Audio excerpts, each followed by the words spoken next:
ce qu'on a vécu là pendant toute cet après-midi, là, les 6 heures. On a eu un peu un résumé, un condensé de tout ce qui s'est passé pendant ces 11 semaines de procès. Donc c'est vrai que la peine maximale qui était déjà médiatisée et déjà depuis longtemps, on savait qu'ils n'encouraient pas grand-chose. Il s'avère en effet qu'ils ne vont pas écoper de plus. Et que moi, quelque part, c'est vrai que j'attendais pas spécialement grand-chose de plus, mais c'est vrai que quelque part, quand on a été en souffrance pendant toutes ces années, ils auraient passé quelques mois par la casse-prison, ça aurait fait du bien au moral, franchement. Là, il y a quand même un petit fond de déception, je dois dire. Mais bon, la justice est comme ça, qu'est-ce que vous voulez, il n'y a que le harcèlement moral qui a été retenu, donc on va faire avec. Mais bon, la souffrance, elle va bien au-delà de ce qu'ils encourent, puisque pour eux, qu'est-ce que c'est que pour l'entreprise, 75 000 € d'amende, vous vous rendez compte quand ça brasse des millions, si ce n'est pas des milliards de bénéfices toutes ces années, enfin bon. Donc c'est quand même assez perturbant et un petit peu, de toute façon, j'en attendais pas grand-chose, donc le résultat est là. Mais c'est vrai qu'on se rend compte que nous, la vie d'un salarié, elle vaut pas grand-chose. Monsieur Lombard était là, ils étaient tous là, mais ils n'ont pas eu droit à la parole. La parole, ils l'auront la semaine prochaine. Donc la semaine prochaine, ce sera une semaine importante et moi, malgré tout, j'ai l'intention d'être là parce que j'ai besoin d'entendre justement ce que tous les avocats vont plaider pour cette partie adverse de la nôtre. Et surtout, ce que j'ai envie d'entendre, que j'ai besoin d'entendre, c'est comment eux vont clôturer ce procès, puisque chacun apparemment aura droit à la parole le dernier jour. Et ça, je veux l'entendre de mes oreilles, et exactement donc ce qui va être dit, ce qu'ils ont à dire par rapport à tout ce qu'on vient de vivre pendant ces 12 semaines.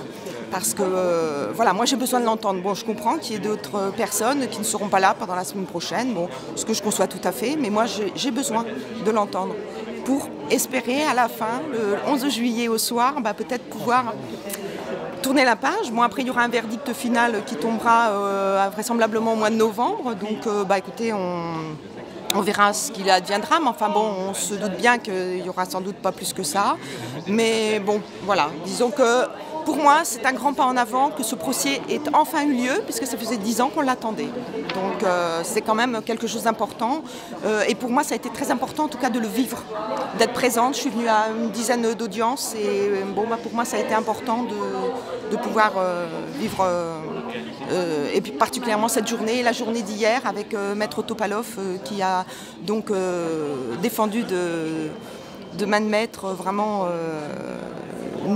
nous les salariés. Et donc on va essayer de garder du positif, mais avec quand même une déception que... disons que moi ce que je crains, c'est que ce verdict qui est si peu punissable, malheureusement j'ai bien peur que les entreprises actuellement qui manœuvrent de la même manière, ça ne va surtout pas les dissuader de s'arrêter. C'est ça le problème, et c'est ça que je trouve très malheureux dans l'histoire. Parce que finalement, avec un procès qui était soi-disant historique, exemplaire, le procès du siècle, on s'attendait quand même à des peines qui pouvaient être dissuasives pour la suite du monde du travail. Là, avec ce qui tombe, il est clair qu'un PDG d'une autre entreprise qui procède de la même manière, il va se dire si c'est que ça que j'encours, je vais pouvoir y aller à fond. Et ça, c'est quelque chose qui me peine énormément pour tous les salariés des entreprises qui sont en souffrance comme nous. Et c'est vraiment dommageable. Oui, le harcèlement moral, c'est vraiment... c'est bien sûr. Et puis homicide involontaire. Parce que moi j'ai fait une tentative de suicide, certes, mais je suis encore là devant vous. Donc on se reconstruit, enfin on essaye en tout cas, on survit. Mais il est clair que la situation est tellement grave qu'elle aurait mérité qu'il y ait d'autres chefs d'accusation qui soient reconnus. Et là, on trouve que on a droit vraiment qu'à des miettes. Enfin, moi, c'est ce que je considère. Après, je sais pas si. Mais on a quand même obtenu la peine maximale qui était préconisée. Donc ça peut être une satisfaction, mais enfin pour moi qui suis salarié encore en souffrance, c'est pas vraiment satisfaisant à ce point-là. Ça aurait mérité certainement. Pour moi, ça méritait la casse-prison à un moment donné, même si c'était que quelques mois.